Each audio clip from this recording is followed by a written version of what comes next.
ka 50 mo yogubwatana gati ya nsi ya Kenya mo nsi Australia rituko ria rero nigo nsi Australia yanekia na kobekesei ogubwatana gati yense yo amo neskuru yo wundi ya Kisii National Polytechnic asebanya kaba kwandika buna kubwatana ko nigo korachi kwandika buna abor kigwa bago soma skuru yo ngonya bara megeria bwendata yo rachi kunya kaba ko bakonya asobogima bwabo kirarituko chinga kibanya kaba gukora ayesukuru muri kitoda ni nturi nigekirana ase chinseme chine gutwale nli robot rokubwati.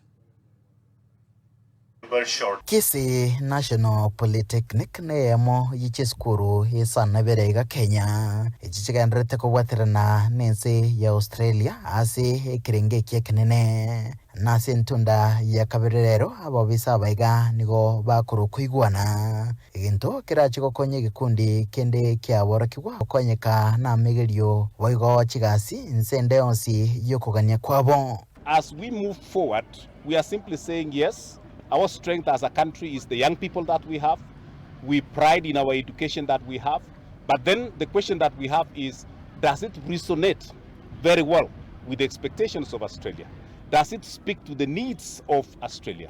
And that is why we are here to say we need to be deliberate, we need to be intentional, we need to make sure that whatever we are doing here, with the good education that we are offering, we should not be oblivious of the fact that we also need to make sure that the education we have also addresses the needs of that particular country, because every other country is unique. Ukwana chinga kecho niko bakwanire ukugania koraro ukugokora umurubiri ga na mono chinga kechiga abasaba Kenya bange bagendrete gukore bikoroto gutara nebisero asikirenga yokwirigire bibarwa. So we are very proud that we are part of this bigger picture where Kenya is trying to move up with the skilled labor going abroad and bringing opportunities back home.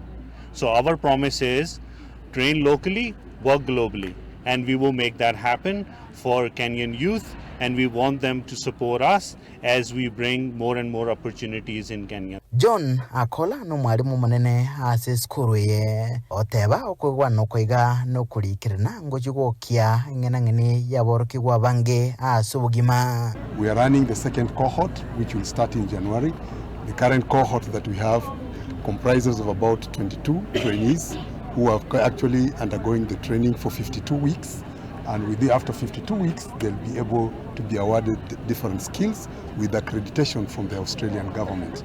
And therefore, they are able to work, be employed, and get job visas to Australia. Aiga nigagocha chingaki okubora gwechigasi kogendrete kobegetange kenene asabasai abaganitie kwegendereria obe bwabairere gutigara hasi chinyororo cyobutaka ekyo gekobairera wesonania asubusalia wechingencho ao egento kebaisa kobasareria magimabo nkurubuterega seni kya Getembe kurega se county ya Kisii litrene ngurukwo Daniel Untiri.